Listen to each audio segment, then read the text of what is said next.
Em pleno aniversário de 35 anos da morte de Elvis Presley, Uol foi para Memphis conversar com Priscila Presley, ex-mulher e viúva do cantor. Ao nos receber na famosa mansão Graceland, Priscila contou um pouco sobre sua relação com Elvis e como faz para administrar os negócios da família. Hello Priscilla, how are you? I'm great, thank you. How do you feel when you enter in this mansion alone? How do I feel? Yeah.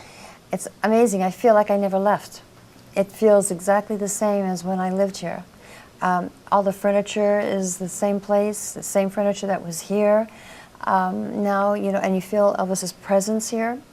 Memories like crazy for every little thing. So it's like I never left. About this presence, you said. Do you believe Elvis' spirit still visits the house? Really? I do. Yes.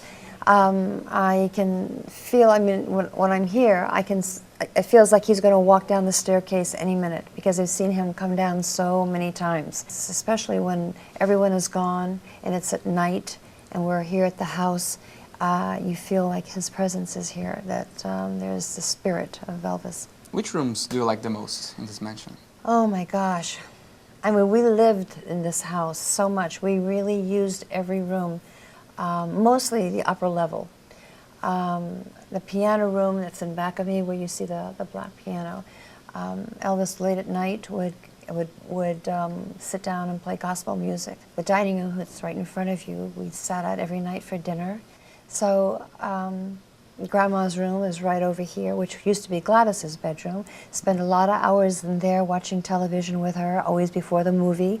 And sometimes if we came home early from the movies, we'd go in and say goodnight to her before she went to bed.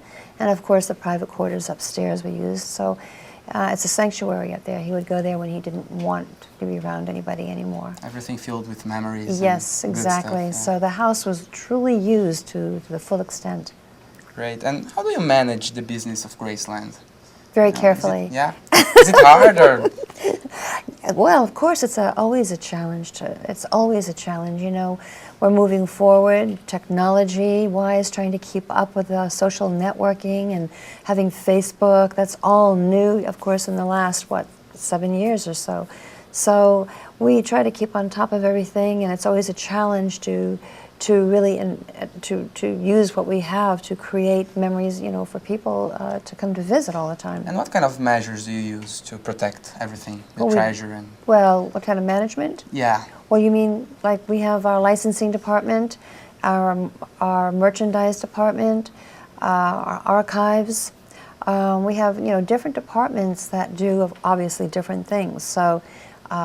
We have name, likeness, and image now, of course, so we're very carefully operate the business and making sure that we keep up with everything. If you're looking for trouble, you came to the right place. Por fim, Priscila explicou como foram as negociações sobre o Elvis Experience, evento que reunirá a maior exposição de objetos e registros históricos do cantor, e ocorrerá em São Paulo entre os dias 5 de setembro e 5 de novembro no Shopping Eldorado. Great. And how was the negotiation about taking so many items and bring them to Brazil? Wow, that's huge. I mean, we have about 500 items going to Brazil. Personally, this is the first time, the largest that we've ever done. So this is huge, huge. I mean, the people in Brazil are going to be absolutely fascinated. Cars are going over, Ferrari is going over, things that Elvis actually used, purchased. It's going to be very, very exciting. Is there any favorite item that is going? Oh my gosh. Well, for me, the cars are great because he loved cars, and you get to see his personal taste. And why Brazil? Well, there's a huge fan base in Brazil. In fact, there was 400 Brazilians here for this. You know that, right? For the Elvis Week. Yes, you know that. Okay. Well, I saw everyone there. Yes. Cheering and Brazil. Right. Yes.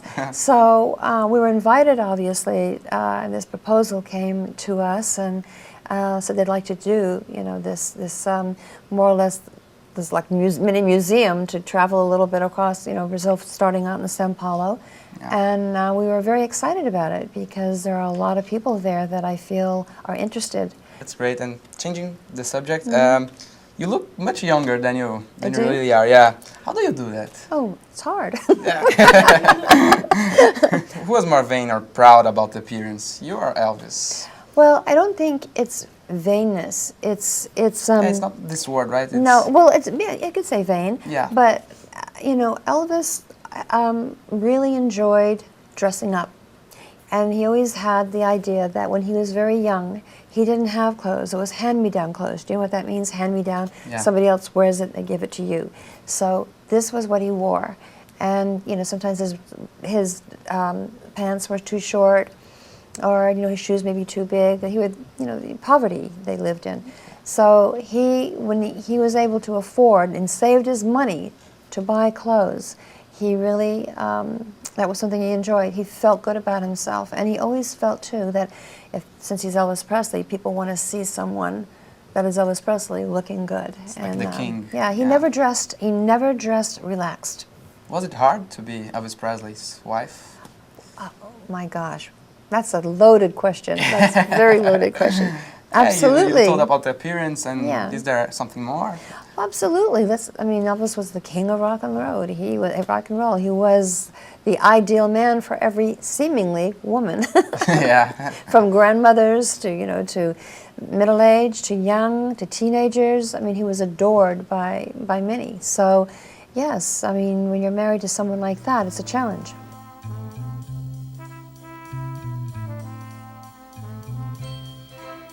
After so many years, how would you describe your love for Elvis today? Well, I mean, it's never ending, obviously. I have, and always, you know, will love him. I did not get a divorce from him because I didn't love him. It was because I had a child, it was a lifestyle, and it was, you know, Elvis, it was a change in our lifestyles. We cared for each other, but we're going in a little bit of a different direction. And it didn't mean that we did not love each other. We did very much. Even after our divorce, we were very, very close. Will you go to Brazil later this year? I'm going to Brazil. I'm going to Sao Yeah. Paulo. I'm going to party. Great. And I'm going to have a great time. And I want to be able to show people what we have to offer them, or what Elvis has to offer them. So do you have any message for Brazilian fans? Yes, please come and visit and enjoy and learn all about Elvis Presley and why he was so famous here and all over the world. We have a lot of Brazilian fans, and we invite them, please, to come.